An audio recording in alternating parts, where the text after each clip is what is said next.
حضرت موسیٰ علیہ السلام سے ایک آدمی نے درخواست کی کہ اسے جانوروں کی زبان سکھا دیں تاکہ وہ ان کی باہمی گفتگو سمجھ سکے۔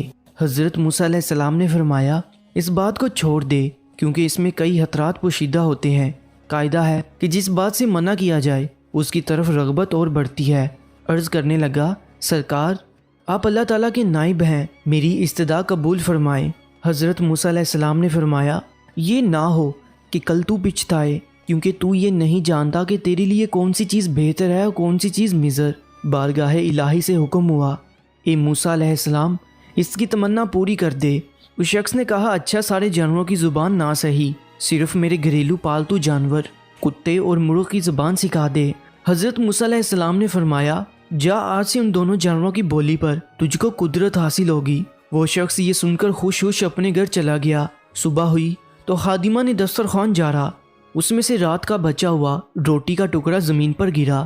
مرغ وہ ٹکڑا اٹھا کر لے گیا۔ کتے نے کہا دوست تو دانہ دھنکا کھا کر اپنا پیٹ بھر لے گا، اگر روٹی کا ٹکڑا مجھے دے دے تو میرا گزارا چل جائے گا۔ مرغ نے کہا میاں صبر کرو، خدا تجھے بھی دے گا، کل ہمارے مالک کا گھوڑا مر جائے گا، تم پیٹ بھر کر کھائیو۔ وہ شخص ان دونوں کی گفتگو سن رہا تھا، وہ فوراً اٹھا، اس نے گھوڑا کھولا اور جا کر منڈی بیچ آیا اور نقصان سے اپنے آپ کو بچا لیا۔ دوسرے دن بھی روٹی کا ٹکڑا مرغ لے اڑا۔ کتے نے غصے میں آ کر مرغ سے کہا اے فریبی یہ دروغ گوئی کب تک چلے گی، تو جھوٹا ہے، ارے اندھے نجومی تو سچائی سے محروم ہے۔ مرغ نے جواب دیا وہ گھوڑا دوسری جگہ مر گیا، مالک نے نقصان سے بچنے کے لیے گھوڑا بیچ ڈالا تھا، فکر نہ کر کل اس کا اونٹ مر جائے گا اور تو خوب پیٹ بھر کر کھانا۔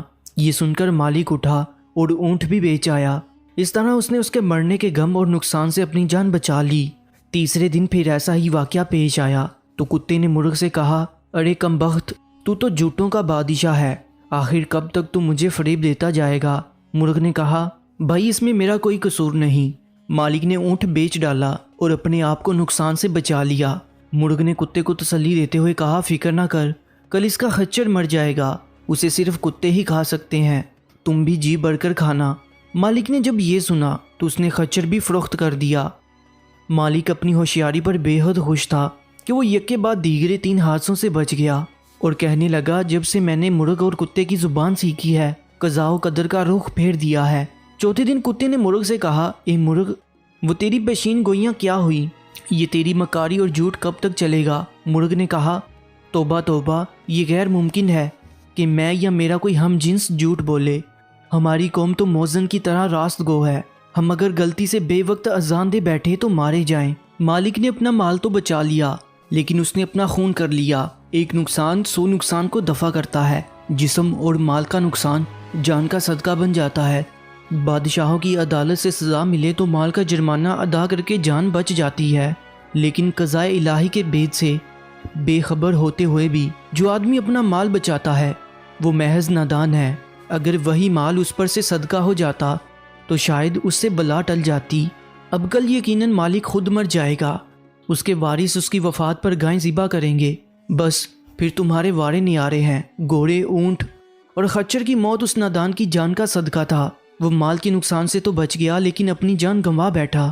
مالک مرغ کی باتیں غور سے سن رہا تھا، جب اس نے اپنی موت کی پیشین گوئی سنی تو مارے خوف کے تھر تھر کانپنے لگا، گرتا پڑتا حضرت موسیٰ علیہ السلام کی بارگاہ میں حاضر ہوا اور روتے ہوئے عرض کیا کہ خدا کے پیغمبر علیہ السلام میری دستگیری فرمائیے۔ حضرت موسیٰ علیہ السلام نے سن کر فرمایا کہ میں نے تمہیں کہا تھا اس ہوس کو چھوڑ دے کیونکہ اس میں کئی خطرات پوشیدہ ہیں، مگر تو نہ مانا۔ اے عزیزم اب تیر کمان سے نکل چکا ہے، اس کا لوٹ کر آنا فطرت کے خلاف ہے، اب میں تیرے لیے سلامتی ایمان کی دعا کر سکتا ہوں۔ یہ سن کر اس نوجوان کی طبیعت دفعتاً بگڑ گئی اور وہ کہہ کرنے لگا، یہ اس کی کہم موت کی علامت تھی۔